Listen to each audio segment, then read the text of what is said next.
Hello दोस्तों, आपका स्वागत है हमारे चैनल के एक और नए वीडियो में। आगे बढ़ने से पहले हमारे चैनल को सब्सक्राइब करें और 1000 सब्सक्राइबर पूरे करने में हमारी मदद करें। एक शहर था गुरदासपुर, जहां धूल उड़ती थी और सपने बस आंखों में पलते थे। उसी शहर की गलियों में एक पतला दुबला लड़का था, जिसके चेहरे पर कोई खास बात नहीं थी, लेकिन उसकी आंखों में एक ऐसी चमक थी जैसी किसी हीरे में होती है। नाम था देवदत्त पिशोरीमल आनंद, मगर वो नाम एक दिन किताबों में नहीं, पर्दे पर लिखा जाएगा और लाखों दिलों में धड़कन बन जाएगा। घर में हालात बहुत अच्छे नहीं थे। पिता वकील थे, पर घर के हालात सपनों के सामने छोटे पड़ते जा रहे थे। स्कूल की क्लास से ज्यादा वो कहानियों में खोया रहता था, कभी किताबों में, कभी ख्यालों में, कभी खुद से मिलने में, कभी खुद को खो देने में। बचपन बीता तो समझ आ गया कि ये दुनिया आसान नहीं, पर वो आसान रास्तों के लिए बना ही नहीं था। लाहौर आया पढ़ाई करने। सरकारी कॉलेज में एडमिशन मिला, जहां अंग्रेजी साहित्य में डिग्री ली, पर उसके लिए वो किताबें सिर्फ डिग्री नहीं थी, वो आईना थी जिससे वो खुद को देखता था। शेक्सपियर की लाइनें उसके सीने में उतरती थी, कीट्स की कविताएं उसकी नसों में बहती थी, और हार्डी के नायक उसे खुद से मिलते जुलते लगते थे। वो क्लास का छात्र था, मगर ख्वाबों का मालिक था। कॉलेज की दीवारें उसके ख्यालों को रोक नहीं पाती थी। कभी रेडियो सुनता, कभी थिएटर देखता, कभी अपने कमरे में अकेले शीशे के सामने खड़ा होकर संवाद दोहराता और सोचा करता, क्या मैं भी एक दिन पर्दे पर आऊंगा? क्या लोग मेरी आवाज सुनकर रुक जाएंगे? क्या मैं भी भीड़ से अलग नजर आऊंगा? दिल के किसी कोने से एक आवाज आती, हाँ, कॉलेज खत्म हुआ, डिग्री मिली, मगर साथ ही मिली एक बेचैनी जो उसे एक जगह टिकने नहीं देती थी। बॉम्बे का नाम तब फिल्मों की नगरी था, जहां सपने बिकते थे, सजते थे, टूटते थे और कभी कभी पूरे भी हो जाते थे। वो ट्रेन में बैठा, जेब में कुछ पैसे, एक थैला और दिल में एक ही सपना कि मैं कैमरे के सामने खड़ा होऊंगा और एक दिन लोग मुझे नाम से नहीं, अंदाज से पहचानेंगे। बॉम्बे स्टेशन पर उतरा, किसी को जानता नहीं था, कोई जानता नहीं था, पर यही उसकी सबसे बड़ी ताकत थी, क्योंकि अब उसे खुद को बनाना था, अपनी पहचान खुद गढ़नी थी। स्टेशन से बाहर निकला तो धूप तेज थी, रास्ते लंबे थे, जेब में सिर्फ कुछ रुपए थे। कई रातें फुटपाथ पर सोकर गुजारी, कभी भूखा रहा, कभी पानी से पेट भरा, पर जो सपना दिल में था वो भूख से बड़ा था। एक दिन रेडियो ऑफिस में काम मिला, ऑल इंडिया रेडियो में स्क्रिप्ट राइटिंग का मौका, पर वहां भी दिल तो एक्टिंग में ही बसता था। दिन में लिखता, रात को थिएटर जाता, कभी किसी फिल्म के सेट के बाहर खड़ा हो जाता, कभी ऑडिशन देता, कभी रिजेक्ट होता, फिर भी हारा नहीं, क्योंकि उसे पता था कि एक दिन कैमरा मेरी तरफ घूमेगा और कोई कहेगा, एक शाम थी जब सूरज डूब रहा था और उसकी किस्मत उग रही थी। बॉम्बे टॉकीज में एक मुलाकात हुई, जहां अशोक कुमार ने उसकी मुस्कान देखी और कहा, इस लड़के में कुछ है। छोटा रोल मिला, फिल्म थी, हम एक हैं। किरदार छोटा था, पर पर्दे पर उसकी मौजूदगी बड़ी लगी। कैमरे के सामने वो लड़खड़ाया नहीं, बल्कि ऐसे बोला जैसे ये उसका ही मैदान हो, जैसे वो कैमरे का नहीं, कैमरा उसका दीवाना हो। उस दिन कोई ताली नहीं बजी, कोई पोस्टर नहीं छपा, मगर फिल्म इंडस्ट्री को पहला इशारा मिल गया कि एक नया चेहरा आया है जो आने वाले कल का सितारा बनेगा। उसके बाद जो सिलसिला शुरू हुआ, वो थमने का नाम नहीं लेता। नौजवान लड़कियां उसके नाम की चूड़ियां पहनती थी, लड़के उसके जैसे बाल बनवाते, उसकी चाल नकल करने की कोशिश करते, पर वो अंदाज, वो आंखों की बात, वो मुस्कान ना किसी ने सीखी, ना कोई सीखा पाया। हर फिल्म में वो खुद को दोबारा गढ़ता, हर किरदार में एक नया रूप लेता। जिद्दी आई और उसके साथ आया सुपरस्टार का तमगा। अब वो देव आनंद नहीं, अब वो देव साहब बन चुका था। फिल्मों का सिलसिला यूं चला जैसे बारिश की बूंदें, हर एक बूंद में चमक, हर एक फिल्म में रंग।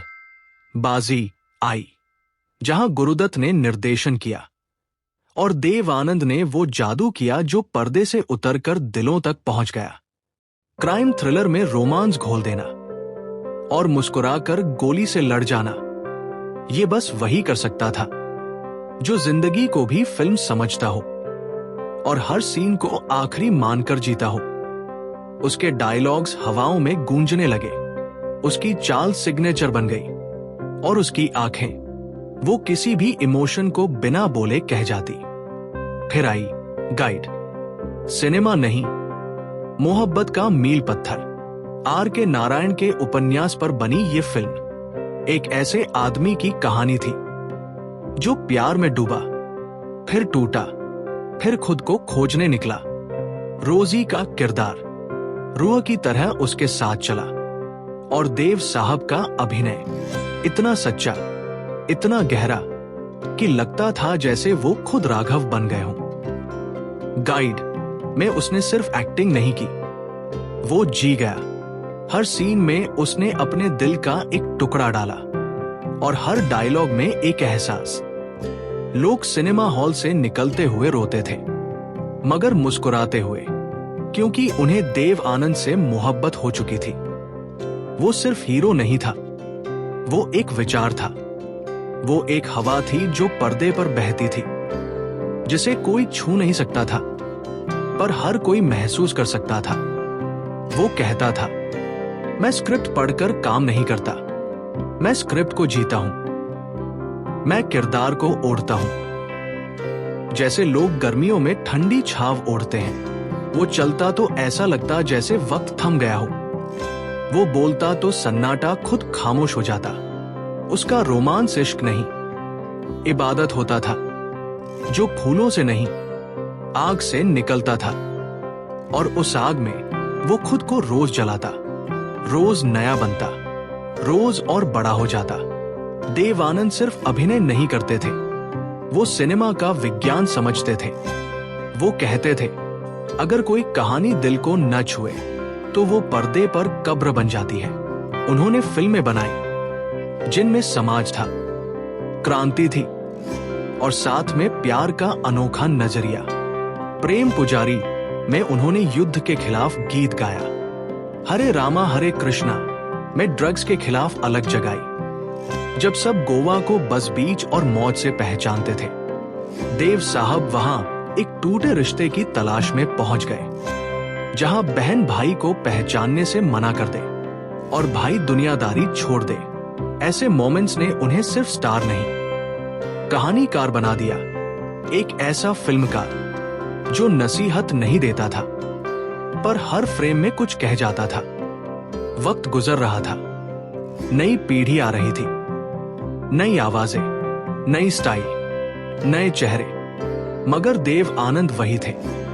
वैसे ही काले बाल, वैसे ही टाई, वैसे ही चाल और वैसे ही वो चमकती आंखें, जैसे कह रही हो, मैं बूढ़ा नहीं हुआ, मैं वक्त से परे हूं। कई लोगों ने कहा, अब आपको पीछे हट जाना चाहिए, पर वो मुस्कुराए और बोले, जब तक दिल धड़क रहा है, कहानी चलती रहेगी। जब तक लोग सपने देखते हैं, मैं सिनेमा बनाता रहूंगा। लोगों ने उन्हें ट्रेंड से बाहर बताया, पर वो कहते थे, मैं ट्रेंड नहीं, मैं खुद एक दौर हूं। और दौर कभी पुराना नहीं होता। वो रोज शूटिंग पर जाते, हर सेट पर वही जोश, जैसे पहली फिल्म हो। कभी नेपाली कलाकारों के साथ, कभी गोवा की गलियों में, कभी पहाड़ों की चोटी पर।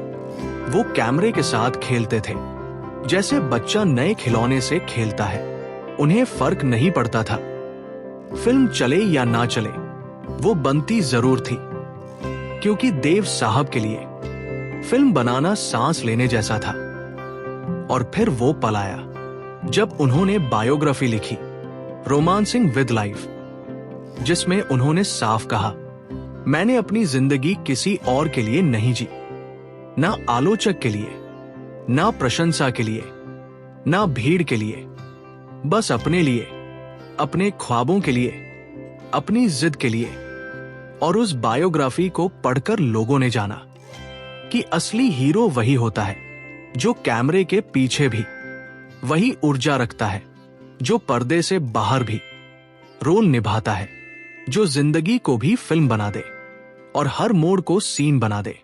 देव आनंद वही थे। हर शुक्रवार को जब पर्दा उठता, लोग बस इंतजार करते किस अंदाज में आएगा इस बार देव आनंद।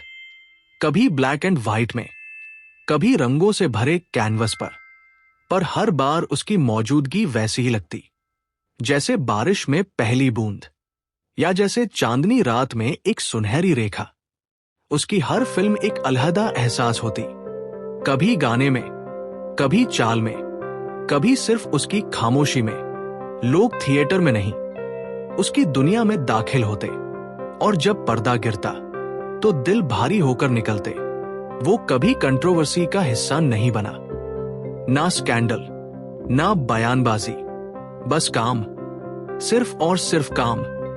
वो कहता था, जो काम ना करे वो नाम किस काम का। हर सुबह वो तैयार होकर निकलता जैसे आज उसकी पहली शूटिंग है। हर डायरेक्टर को इज्जत देता, हर नए कलाकार को सलाह देता, हर युवा की आंखों में अपना पुराना सपना ढूंढता।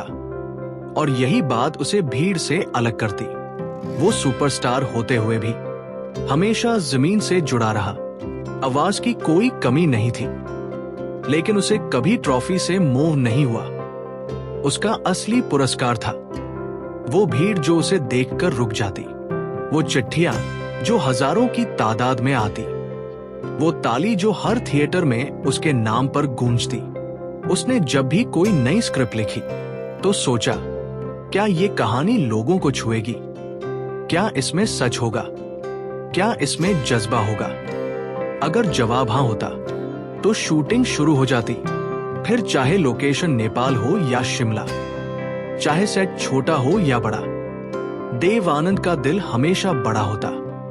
वक्त बीतता रहा, लोग बदलते रहे, पर्दे के पीछे नई पीढ़ी आई, पर देव साहब का सफर जारी रहा। जब लोग रुकने लगे, वो चलने लगा। जब सबने रिटायरमेंट की बातें की, उसने अपनी अगली फिल्म की स्क्रिप्ट खोली। कहा, अभी कहानी खत्म नहीं हुई, मैं तो बस इंटरवल पर हूं। मुझे अगले भाग में और ऊंचा जाना है। उसके पास उम्र का कोई मतलब नहीं था।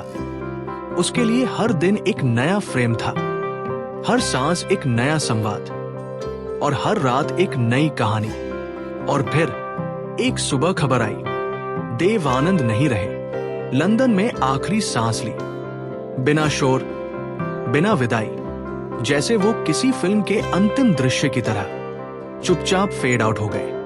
ना ताबूत आया, ना रुदाली, ना तामझाम, बस एक सन्नाटा जो धीरे धीरे हर हिंदुस्तानी के दिल में भर गया।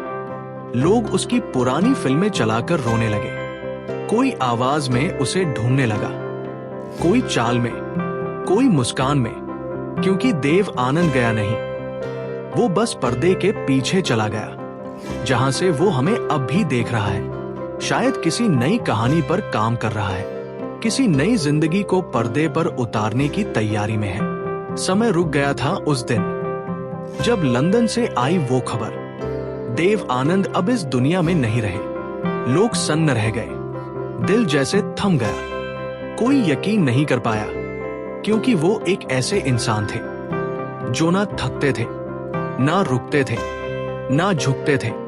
उनकी आंखें जैसे हर किसी के ख्वाबों में बसी थी। उनकी मुस्कान जैसे हर उदासी को मिटा देती थी। उनका जाना किसी एक मौत जैसा नहीं था, वो पूरे दौर का खामोश हो जाना था। टीवी चैनलों पर बस वही पुराने क्लिप्स, वही ब्लैक एंड व्हाइट गाने, वही कोट, वही बाल, वही चाल, जैसे खुद वक्त भी रिवाइंड हो गया हो। लोगों ने उनकी फिल्में दोबारा देखनी शुरू की। गाइड, ज्वेल थीफ, तेरे घर के सामने, CID, हर फिल्म जैसे दोबारा जिंदा हो गई। हर डायलॉग जैसे अब और भी गहरा लगने लगा और हर मुस्कान अब आंसुओं के साथ मिलने लगी। उम्र कोई मायने नहीं रखती, क्योंकि देव साहब ने खुद कभी इसे माना ही नहीं। उन्हें देखकर लोग भूल जाते थे कि वक्त किस रफ्तार से चल रहा है, क्योंकि वो खुद वक्त से तेज थे। हर नए डायरेक्टर से मिलते, हर युवा को प्रेरित करते, कहते, तुम्हारी कहानियां तुमसे बेहतर कोई नहीं सुना सकता। कभी खुद को रिपीट नहीं किया, कभी खुद को रोका नहीं। हर दिन एक नई स्क्रिप्ट, हर दिन एक नया ख्वाब, हर दिन एक नया देव आनंद। वो ना राजनीति में गए, ना विवादों में, ना पुरस्कारों की होड़ में।